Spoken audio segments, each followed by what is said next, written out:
16-year-old Kelvinus Leonie, accompanied by friends and family, set out for the beach on Saturday, May 18th. They selected Vigie, one of the more popular spots for sea bathers.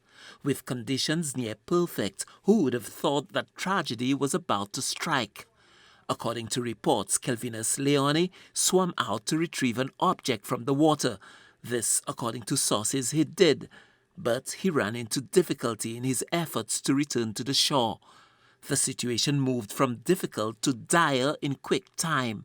Kelvinus struggled and soon submerged below the surf. A rescue operation was mounted and Kelvinus was found and taken to the shore.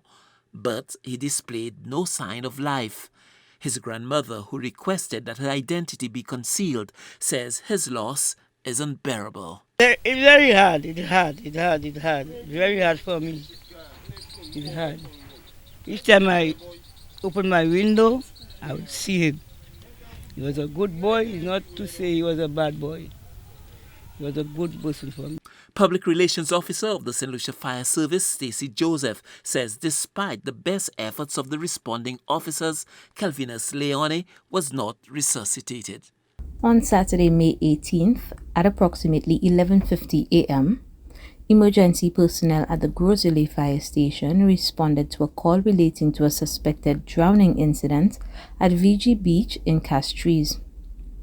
The responding officers found a young male individual lying on the sand being attended to by police officers. After the firefighters took charge of the patient, he was transferred to the ambulance for further assessment and emergency treatment. However, the assessment revealed that the patient had no vital signs.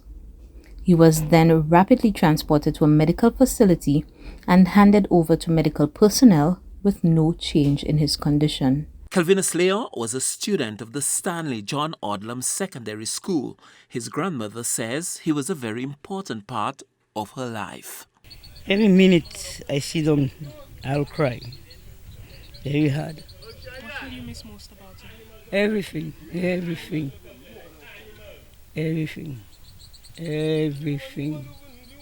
What kind of boy was he? He was he never gave me no trouble. I never had no trouble. He was a good boy. This suspected case of drowning raises familiar questions about the safety of sea bathers in the absence of lifeguards and basic rescue devices on St. Lucia's popular beaches about a quarter of a century after they were promised following the drownings of a parliamentarian and 2 visitors at Grandance. Concern is also being raised about the failure to promptly administer CPR and whether it would have saved the life of the 16-year-old young man from the community of Boapatat in Castries. Stanley Lucian for the HCS News Force.